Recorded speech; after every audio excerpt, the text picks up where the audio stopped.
I'll take it. I'll take it. I found another one of the slips. This one's for Wednesday, actually. So it actually works out, because today is Wednesday. It is June 12th. It's June 12th. And the topic of this one is finishing well. Or that's what it says here.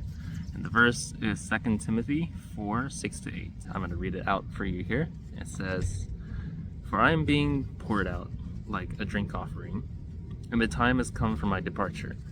I fought the good fight. I finished the race. I have kept the faith.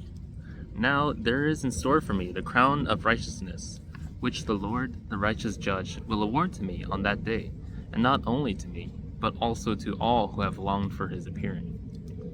2 Timothy 4, verses 6-8. I'm going to do a little bit of inductive observing, studying here, and then I'll let you know what I find, okay? I'm a little confused about the first verse, where it says, "For I'm being poured out like a drink offering." And I don't actually know the context of this, and I didn't bring my Bible with me. I'm assuming because Paul is writing to Timothy that he's about to reach the end, or some place where he won't see Timothy again. I'm gonna have to look this up later. Hello. It's editing Jin here. The time is August 4th, so I'm like a month and a half late, but that's okay. Basically, the previous verses don't really say anything about that. I think it's just verse 6 on its own. Paul is basically just portraying his anticipated death as a drink offering, like an offering that they made to the Lord long ago. Part of those, like the sacrifices that they made, and God talks about this in Genesis and Exodus, is like as part of, added in as a drink offering along with whatever other sacrifice you're doing. I'll just say the big picture is that the drink offering is a way of himself being sacrificed for the gospel's cause, to forward the gospel, and that's something that he's willing to do. And I think at this point he was writing from a place where he couldn't visit people anymore. I could be wrong. I'm probably wrong.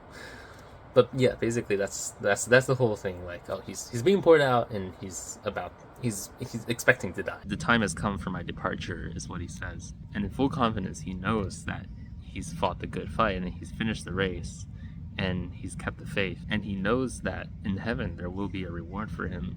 And I think that is an encouragement for me, for us.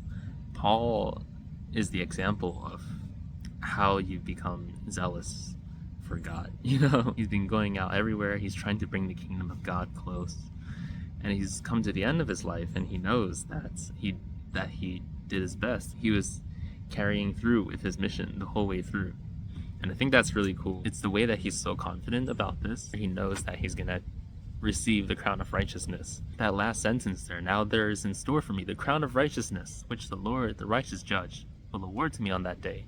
And not only to me, but also to all who have longed for his appearing."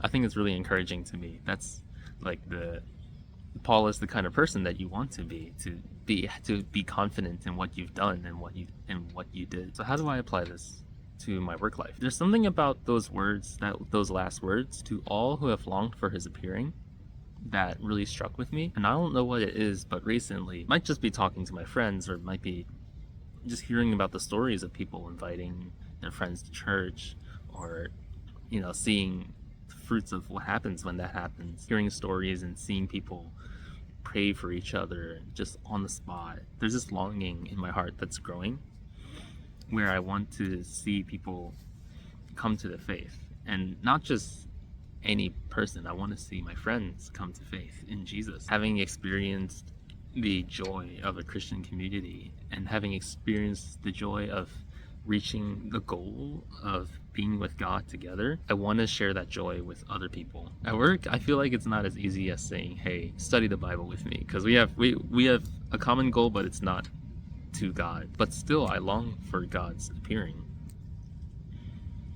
and I want people to be there with me when that happens. I want those who matter to me to be there with me, and to be joyful as well, and not fearful. This goes back to a lesson that I learned to remember last year. A friend of mine heard somebody else say, "Always be sharing the gospel, and if you need to, use your word. It's in the way that I act, and the way that I reply to people, or that I respond to people, in the way that I teach my students. How do you do this? How do you do that?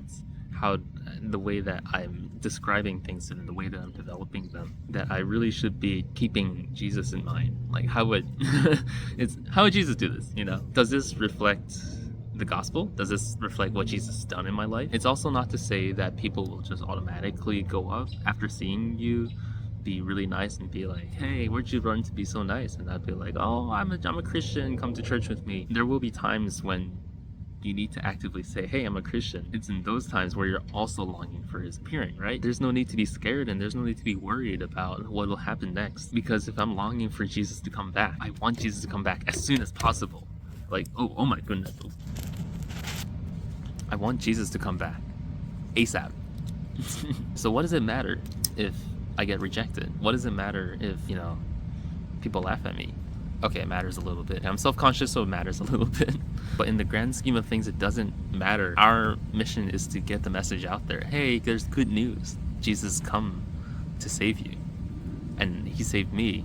And I want to share that joy with you. And I want you to experience that same joy. So yeah, of all the yapping I've been doing, that's kind of the thing that's going to stick in my head. Long for his appearing.